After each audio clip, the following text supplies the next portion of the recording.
네, 반갑습니다. 김민혁입니다.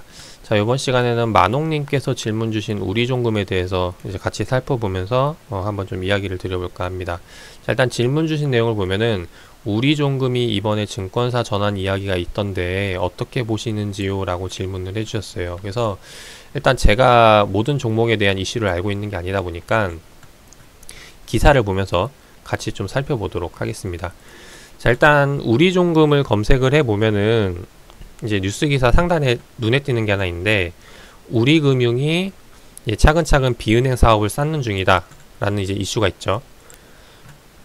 그래서 그 기사를 넘어가 보면은 이제 어떤 내용이 나오냐면은, 우리금융지주가 비은행 부분에 대해서 확충 속도를 내고 있다. 그래서 아주캐피탈과 저축은행에 이어서 뭐 이제 계열사를 편입해서 금융그룹의 입지를 다질 것으로 전망이 된다. 여기에 우리종합금융의 1,000억원 규모 유상증자도 이루어졌다라고 나와 있죠.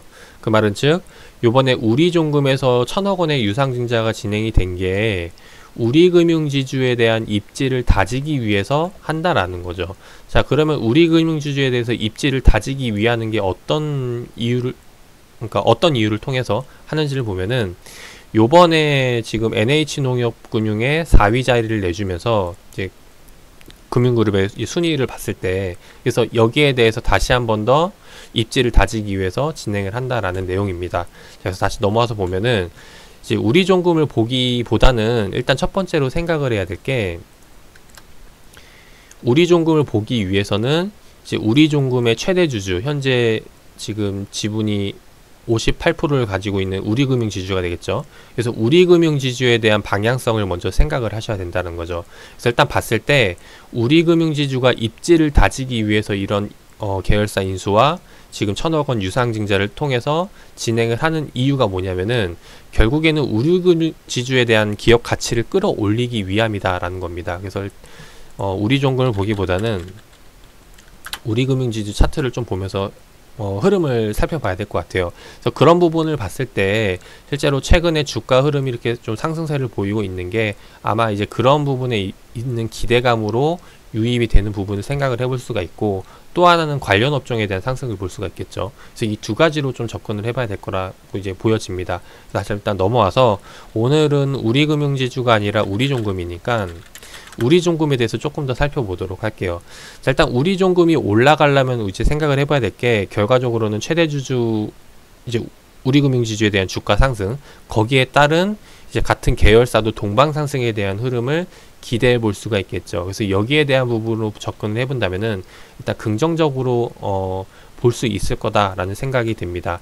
자, 그 다음에 두 번째로 긍정적으로 보여지는 거는 이제 아까 이야기했듯이 유상증자권인데, 요번에 이제 우리종금이 유상증자를 진행을 했어요. 1,000억원 규모. 그 내용을 좀 보면서 같이 설명을 드려보도록 할게요. 자, 유상증자권으로 넘어오면은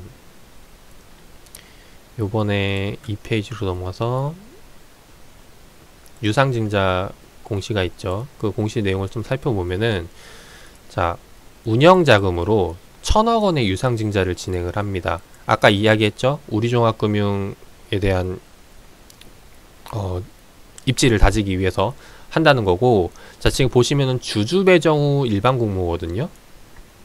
그래서 일단 이 부분에 대해서 우리가 일반적으로 3자 배정은 좋은데 주주 배정과 일반 공모는 굉장히 좀 안 좋다라는 편견이 있어요. 그래서 일단 이 부분에 대한 좀 해석을 먼저 좀 해봐야 될 거다라는 생각이 듭니다. 그래서 일단 이 부분은 먼저 좀 넘기도록 하고, 자, 그래서 이렇게 진행을 했는데 실제로 진행한 결과물을 보니까 주주 배정이 얼마가 진행이 됐냐면은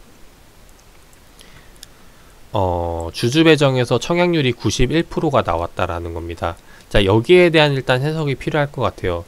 자, 일단 요번에 청약률이 91%가 나왔는데 이게 긍정적인 거냐 부정적인 거냐를 생각을 해보면은, 개인적으로는 구주주 배정에서 청약률이 100%가 넘어야 일단 긍정적이라고 생각이 돼요. 왜냐면은 이게 주주 배정에서 가지고 있는 물량에서 플러스 20%까지 더 청약이 가능하기 때문에, 사실상 이 유상증자가 아주 매력적인 거라고 생각이 된다면은 청약률이 100% 이상이 나와야 정상이다라는 부분입니다. 근데 이제 나오지 못한 부분이죠. 그래서 일단 이 부분에 대해서 왜 나오지 못했을까를 생각을 해봐야 된다는 거죠.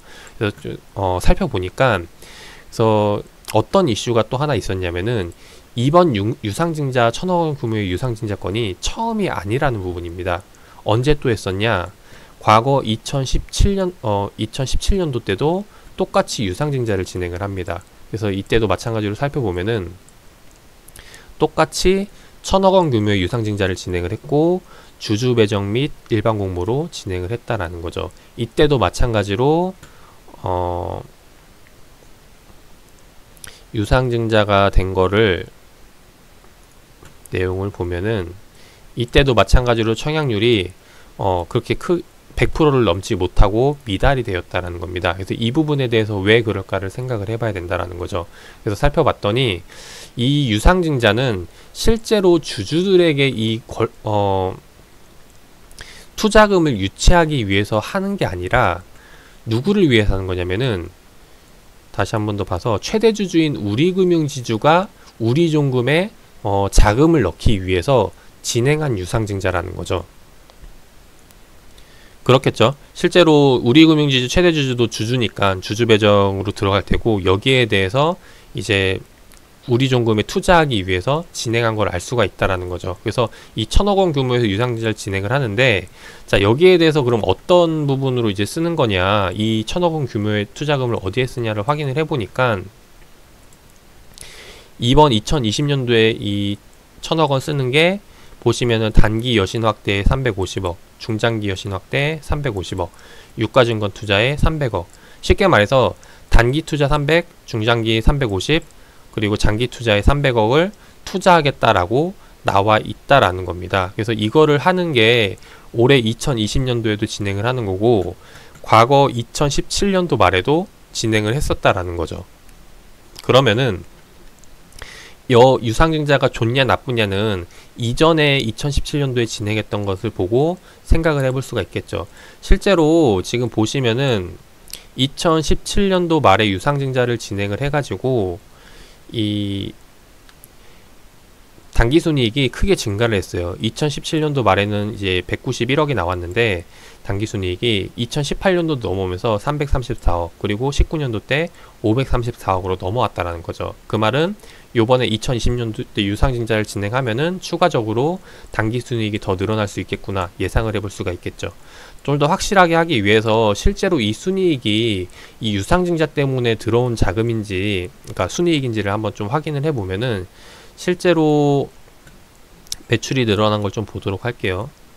요번 2019년도 때 매출 증가 원인을 좀 살펴보면은 영업이익 당기순이익이 크게 증가했는데 증가한 원인으로 운용자산 증대에 따른 이자 및 IB 업무의 확대에 따른 이자 증가 이익 증가라고 나와 있죠.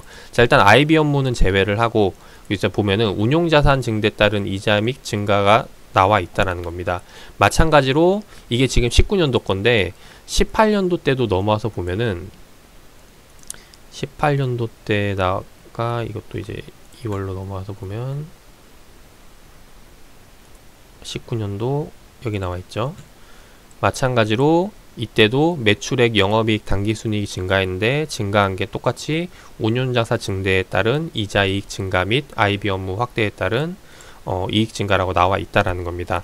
그래서 요번 유상증자를 통해서 2020년도 1,000억 원 규모의 유상증자가 된다면은 마찬가지로 여기에 따른 이익 증대도 기대할 수 있다라는 거죠. 그래서 그런 관점으로 본다면은 제가 이 실적 증가 대비 주가가 저렴하다라고 판단을 하는 게 이 PER 밴드와 PBR 밴드라고 이야기를 했는데 이 밴드 하단에 와 있다면은 기업이 망하지 않는다라는 전제하에 매출 실적 증가가 예상이 된다면은 이거는 주가가 저평가되어 있다라고 생각을 할 수가 있다라는 겁니다. 그래서 그런 관점에서 이제 긍정적으로 보고 우리종금 또한 투자를 해볼 매력이 있다라고 생각이 돼요. 그래서 이런 부분으로 일단 긍정적으로 보여지고 또 하나 더 긍정적인 걸 설명을 드리면은 만옥님께서 이제 외국인 지분이 올라가고 있다라고 이야기를 해주셨는데 이 부분에 대해서 좀 설명을 드리면은 이제 수급 동향을 좀 보도록 할게요.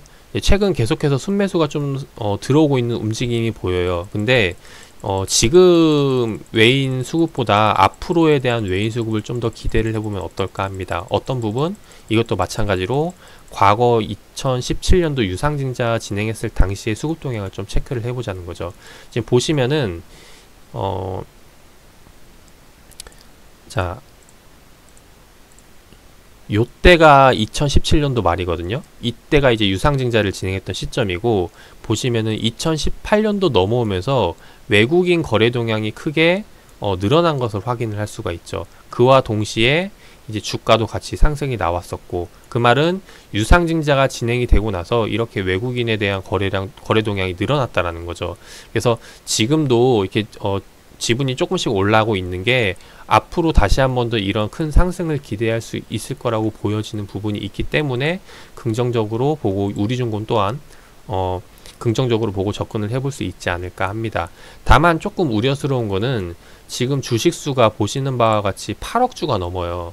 정확히는 8억 7,400만 주가 되는데, 이렇게 주식수가 많다 보면은 아무래도 좀 주가 관리에 조금 힘든 경우가 있습니다. 그래서 이런 부분 힘든 경우가 뭐냐면은, 쉽게 말해서 주가를 올리는 세력 주체가 필요한데, 그 세력 주체가 과연 우리종금에 들어올까라는 이제 그런 의문점을 가져봐야 된다는 거죠. 근데 아무래도 좀 실적이 확실하고 그러면은 외인기관에서 붙기는 하는데, 좀 이런 부분에서 조금 주식수가 너무 많은 게 걸리는 게 좀 생각이 드는 부분이고, 그 다음 또 하나가 뭐냐면은, 이 실적이 늘어나면은 결국에는 주식 기업 자체 우리종금 실적이 반영이 돼야 되는데, 이야기했듯이 지금 최대 주주의 지분이 58%거든요. 그 말은 즉 여기에 대한 매출이익이 이제 우리종금이 아닌 어디로 가는 거예요? 우리금융지주로 들어간다라는 거죠. 그 말은 사실상 투자에 대한 매력도를 찾는다면은 우리종금보다는 우리금융지주가 더 높을 수가 있다라는 부분입니다. 그래서 이런 관점에서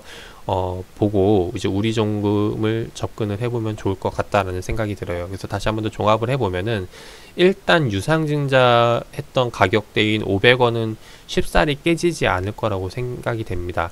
만약에 깨진다면은 이거는 그 유상증자보다 더 싸게 살 수 있는 기회가 될 거라는 거고, 그래서 그 가격대에 매수한다면은 일단은 아주 매력적이라고 생각을 해볼 수가 있겠죠. 왜냐하면 다시 한 번 더 넘어와서 이 주주 배정 및 구주주 배정이었잖아. 일반 공모였잖아요. 요번 유상증자가. 그래서 주주 배정은 유상증자가 91%를 차지했기 때문에 나머지 일반 공모 때 얼마나 자금이 들어왔는지를 좀 보면 알 수 있을 것 같아요. 그 부분을 보면은 실제로 일반 공모 때 청약률을 보면은 222%라는 걸 알 수가 있습니다. 그 말은 남은 물량을 이제 굉장히 매력 있게 보고 청약을 했다라는 거죠. 그 가격대가 얼마라고요? 500원이라는 겁니다. 그래서 실제로 500원보다 주가가 깨진다면은 유상증자 했던 것보다 더 싸게 살 수 있는 기회가 될 수 있다라고 볼 수가 있겠죠. 그래서 그런 관점에서 우리종금을 봤을 때 종합해 본다면은 500원이 깨진다면 매수부로 접근을 하고 봐도 좋을 것 같다. 그리고 지금 가격대에서 본다면은, 지금 가격대에 매수한다면은 앞으로 지금 외인 지분이 늘어나고 있는 거, 앞으로 주가가 다시 한번 더 크게 띄울 수 있는 그런 세력 주체가 들어왔을 때 그런 명분으로 본다면은 지금 가격대에서도 이제 매력 있어 보인다라고 생각을 해볼 수가 있을 것 같아요. 그래서 이렇게 일단 보면 좋을 것 같고, 다만 아쉬운 거는 주식수가 너무 많아가지고 여기에 대해서 좀 주가 컨트롤이 잘 안 될 수도 있다라는 우려감 하나, 그리고 이 지금 우리종금에 대한 인지도라고 해야 될까요? 지금 현장에 그 시장에서 지금 자금이 돌고 있는데, 지금 그 수많은 종목들 중에서 이제 우리종금에 딱 꽂혀서 들어올 만큼의 매력도가 있는지에 대해서도 일단 생각을 해봐야 된다라는 거죠. 그래서 개인적으로는 지금 봤을 때 최근 반도체라던가 아니면 뭐 신재생 쪽이라던가 이제 친환경 쪽이라던가 이제 이런 쪽으로 계속해서 자금이 돌고 있고, 그리고 이번에 3분기 실적 발표 이후 실적 증가 종목들도 이제 유입이 되고 있는데, 그래서 여기에 이 종목들보다 우리종금이 더 매력이 있다라는 거를 어필을 해야 그래서 세력 주체가 붙고 주가를 끌어올릴 수 있지 않을까 하는 부분입니다. 그래서 우리종금을 좋게 보고는 있는데, 지금 시장에서도 너무 많은 좋은 종목들이 있다 보니까 그래서 여기에 대해서도 일단 생각을 해보고 접근을 해볼 필요가 있다라고 보여져요. 그래서 일단 개인적으로는 이렇게 해서 정리를 해보도록 하고 투자에 참고하셔서 많은 도움 되시길 바라겠습니다.